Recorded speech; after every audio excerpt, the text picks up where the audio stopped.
నీ రెక్కల కింద భద్రపరిచిన విధానం బట్టి మీకే స్తోత్రాలు తండ్రి ప్రభా. అయ్యే ఈరోజు క్రిస్మస్ ఆరాధనలో ఆది నుంచి ఇప్పటి వరకు నీకు కంచిన కాపుదల నుంచి నీవే ముందు నేను నడిపించిన దేవా మీకే స్తోత్రాలు.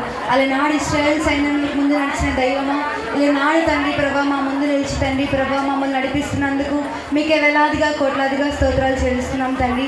అయ్యా ఇద్దరు ముగ్గురుగా కూడించాడని వింటాన్ని సెలవిచ్చిన దేవా. అయ్యా ఇక్కడ ఇద్దరు ముగ్గురు కంటే అధికంగా మేము కూడి ఉన్నాం తండ్రి. అయ్యా ఇక్కడ మీ ఆత్మచేత మీరు సంచరించినందుకు మీకు స్తోత్రాలు తండ్రి.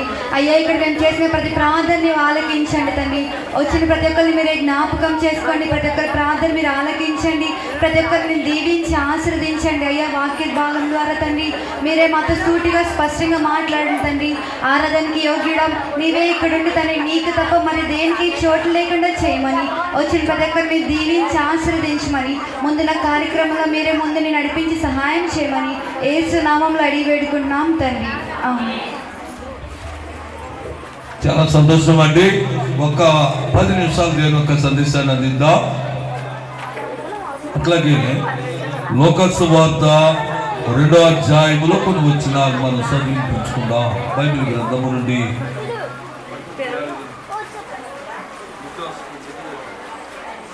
లోకల్ సువార్త 2వ అధ్యాయము 8వ వచనం. ఆ దేశంలో కొందరు గొర్రెల కాపరులు తమ పొలములో ఉండి రాత్రి వేళ తమ మందను కాచుకొని చుండగా ప్రభు దూత వారి వద్దకు వచ్చి నిలిచెను. ప్రభు మహిమ వారి చుట్టూ ప్రకాశించినందున వారి మిక్కిలి భయపడిరి. అయితే దూత భయపడుకుడి, ఇదిగో ప్రజలందరికీ కలగబోవు మహా సంతోషకరమైన సువార్తమానమును అని మీకు తెలియజేయుచున్నా. దావీదు పట్టణమందు నేడు రక్షకుడు మీ కొరకు పుట్టి ఉన్నాడు. హల్లెలూయా.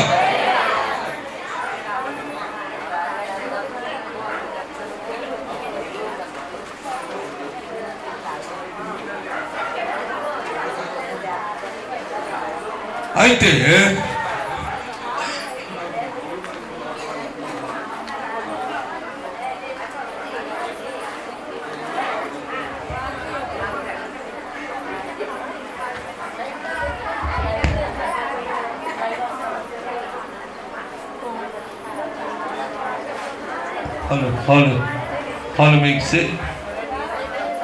అయితే ప్రభు ఒక మహిమ వారి చుట్టూ ప్రకాశించినందున వారితో దేవదూతలు ఏం చెప్పబడ్డాయంటే, భయపడుకుడి, ఇదిగో ప్రజలందరికీ కలగబోవు మహా సంతోషకరమైన సువార్తమానం నేను మీకు తెలియచేయుచున్నాను. యేసు ప్రభువారు భూమి మీద జన్మించినప్పుడు ఈ భూమి మీద ఎంతో కలవరం ప్రారంభమైంది. యేసు ప్రభువారు ఎవరి కొరకు జన్మించాడు అని అంటే మనందరికీ ప్రయోజనకరముగా ఆయన జన్మించాడు. ఎవరికి కూడా అట్లాగే విరోధంగా కాదు, అందరినీ అన్ని మతాలను దేవుడు ప్రేమించి యేసుని లోకానికి పంపించాడు. అన్ని వర్గాలను దేవుడు ప్రేమించి యేసు ప్రభువారిని భూమి మీద ఉద్భవింపజేశాడు. అన్ని కులాల వారిని, అన్ని దేశముల వారిని, అన్ని దీవులలో నివసించే ప్రజల కొరకు దేవుడు యేసుక్రీస్తు వారిని జన్మింపజేశాడు. కనుక యేసు ప్రభువారు వచ్చి ఈ భూమి మీద ఏం చేశాడు? ఏం సుఖపడలేదు. ఏం చేశాడండి? 3.5 సంవత్సరాలు ప్రజలకు సేవ చేశాడు. ప్రజలకు అద్భుతాలు చేసి చూపించాడు. పీడితులను విడిపించాడు. రోగులను స్వస్థపరిచాడు. గనుక యేసు ప్రభువారు తనకున్న వారిని కూడా లోకం కొరకు, ప్రజల కొరకు దారిపోసాడు. ఏం చేశాడంటే తన ప్రాణాన్ని, తన శరీరమును, తనకున్న ఎముకలను, తనకున్న రక్తమును అంతటిని కూడా యేసు ప్రభువారు దారిపోసాడండి. గనుక యేసు ప్రభువారు చేసిన మరి ఆయన ద్వారా మనం పొందేటువంటి విలువైన బహుమానం ఏంటంటే యేసు ప్రభువారు ద్వారా పాప పరిహార క్రైదనం. ఇది ఎక్కడ దొరకదు, ఏ షాపులోనూ దొరకదు, ఏ దేశములోనూ దొరకదు. కనుక ఇది మరొక చోట లేదు. ఎక్కడ ఉంది అని అంటే బైబిల్లో ఉంది. అందుచేత ఈనాడు యేసు ప్రభువారిని లోకం వెంబడిస్తుంది. పాప పరిహార క్రైతనం లేనిది ఒక మనిషి అవ్వడు. స్వర్గానికి, పరలోకానికి, అక్కడున్న పట్టణానికి వెళ్ళడు. మొదట పాప పరిహార క్రైతనముతో మన శాపాలు, మన అతిక్రమాలు, మన పాపాలు, మన దోషాలు, మన పితరుల నుండి మన మీదకి వస్తున్న శాపాలన్నీ కూడా యేసు ప్రభువారి వల్ల పరిహారం కలుగుతుందన్నమాట.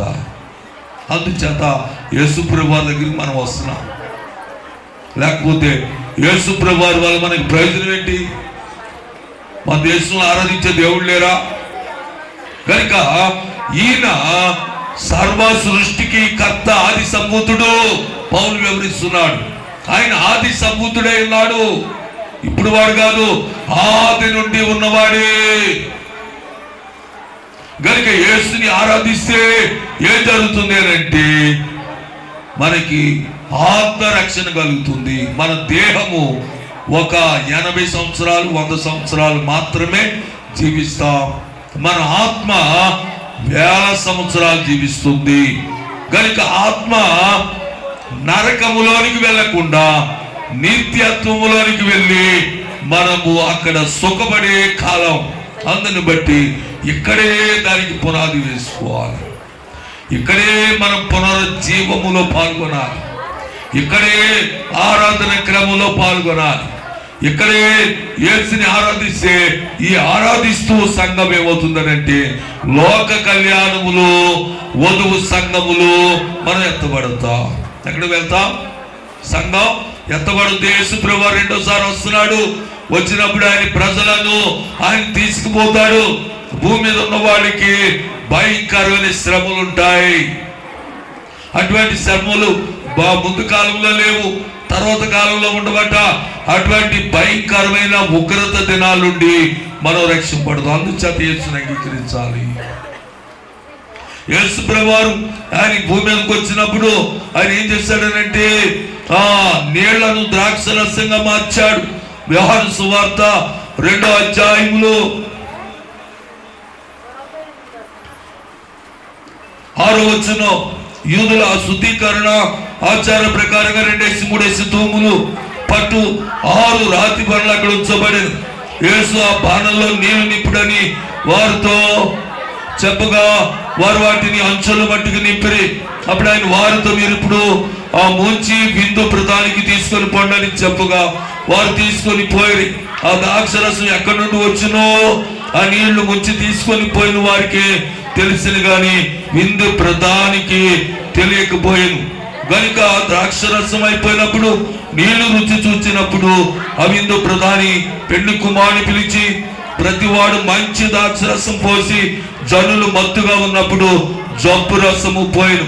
నీవైతే ఇదివరకు మంచి ద్రాక్షరసం ఉంచుకొని ఉన్నావని అతనితో చెప్పారు. ఇశ్రాయేలులో యూదులలో వివాహం జరుగుతున్నప్పుడు అట్లాగా వాడు 6 రాతి బాణలుండా ద్రాక్ష రసాన్ని పోస్తారట. విందులో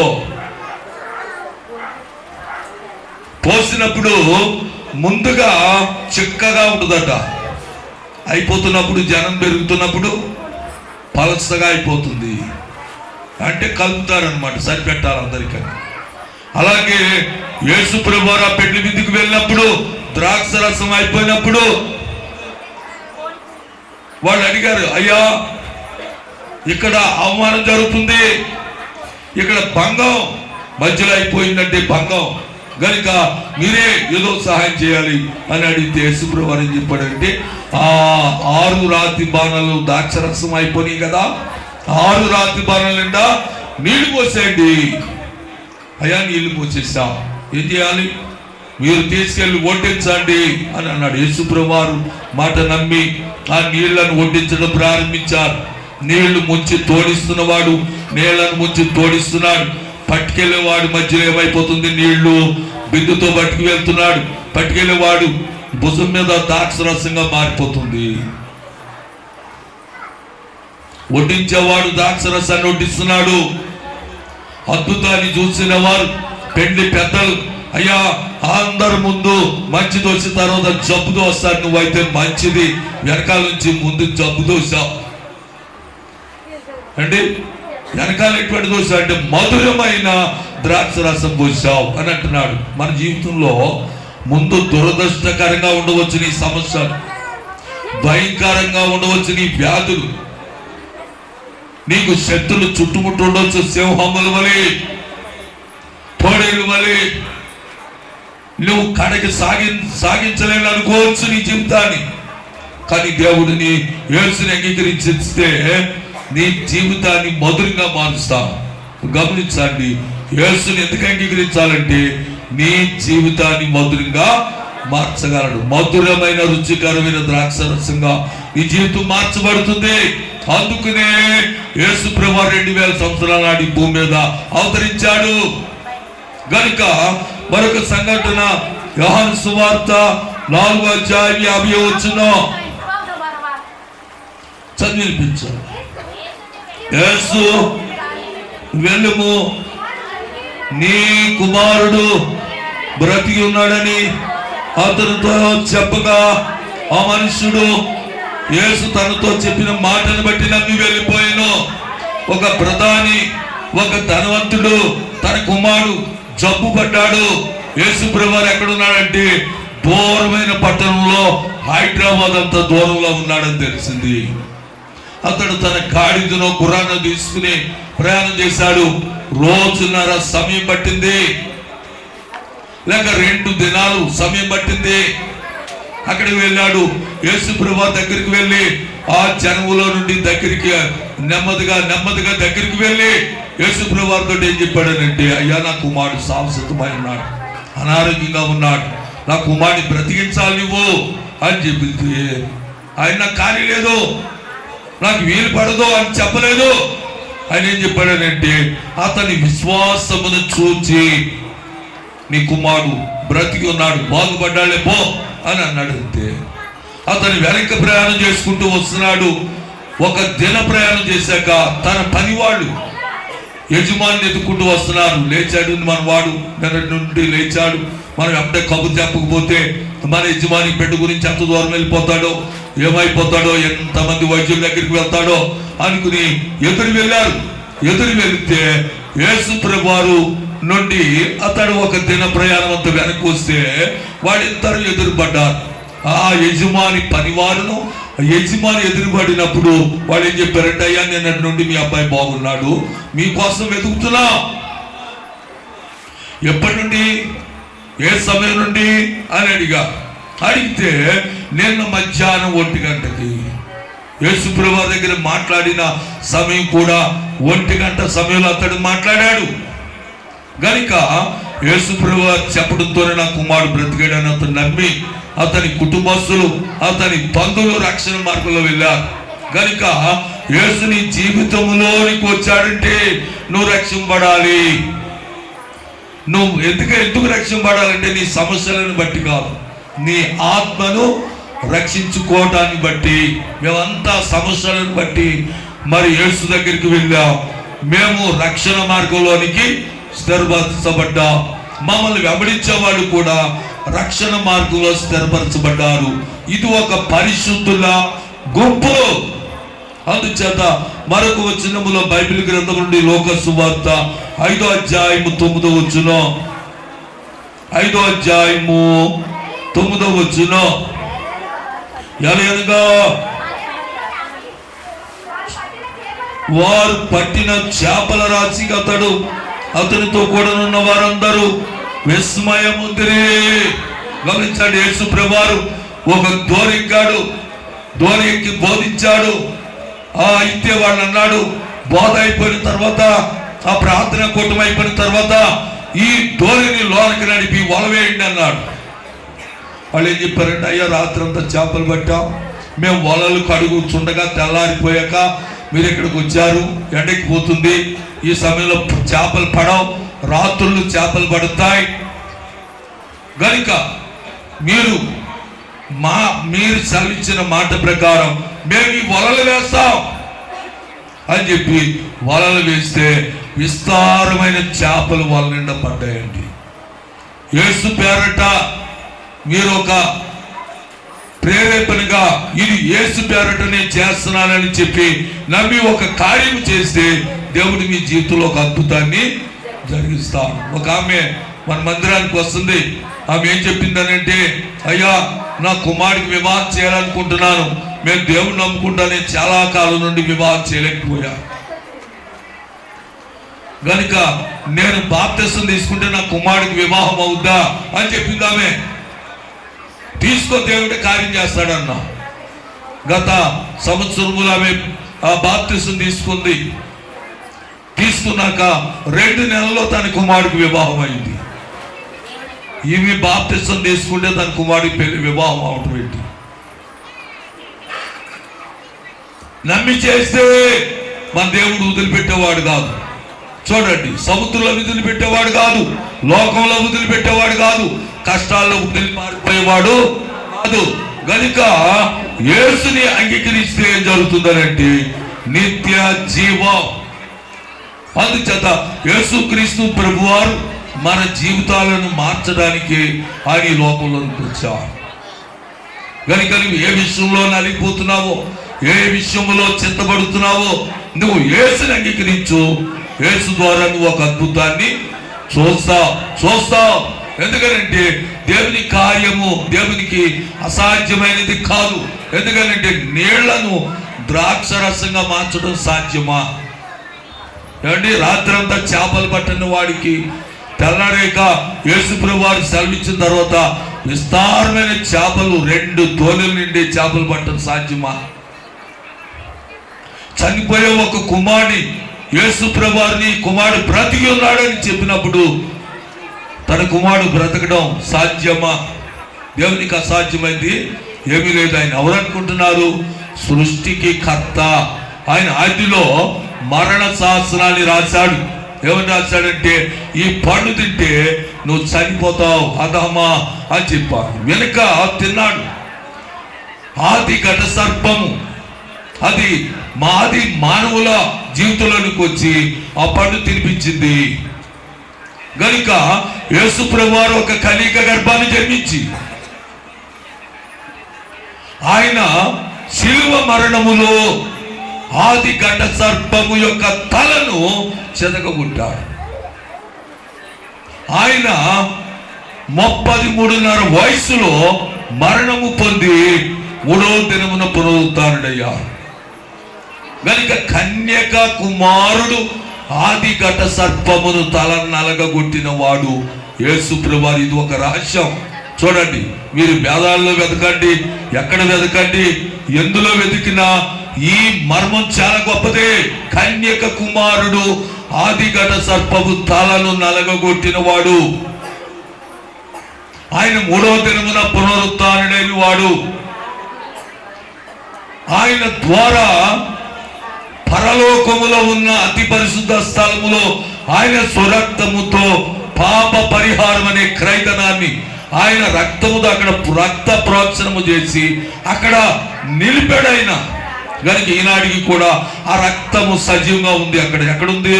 పరలోకంలో అతి పరిశుద్ధ స్థలములో 3వ దినమున ఆయన పునరుత్థానుడైనప్పుడు ఆయన పరలోకములో ఆయన కార్చిన ఆ రక్తము తన 2 హస్తములతో పట్టుకుని వెళ్ళి అక్కడ ప్రోత్సహించాడు. కనుక ఈనాటికి ఇంకా రాబోతున్న తరాలకి జన్మించే వాళ్ళకి కూడా అక్కడ ఉంది క్రైతనం యేసుప్రభువు వారి ద్వారా.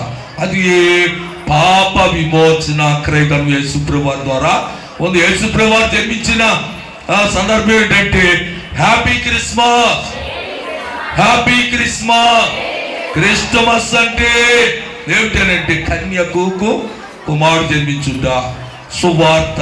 సువార్త అంటే ఒక స్త్రీకి కుమారుడు జన్మించడం కాదు, కన్యకకు కుమారుడు జన్మించుట. పురుషుని సంబంధము లేకుండా కన్యకకు కుమారుడు జన్మించుట క్రిస్మస్.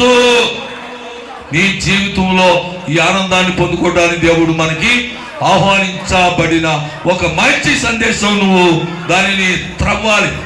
చూడండి, పూర్వం ఏం చేసేవారు? మంచినీళ్ళు కావాలంటే ఏం చేసేవారు? చెరువులు త్రవ్వేవారు, బావులు త్రవ్వేవారు. 50 సంవత్సరాలకు ముందు ఎన్నో బావులు కూడా త్రవ్వబడ్డాయి. ఇప్పుడంటే బోర్ బావులు.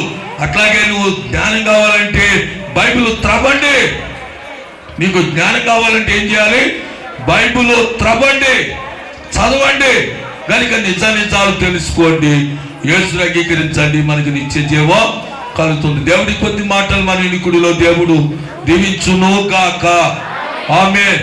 సండే స్కూల్ పిల్లలు ఒక డ్యాన్స్ ఉంది.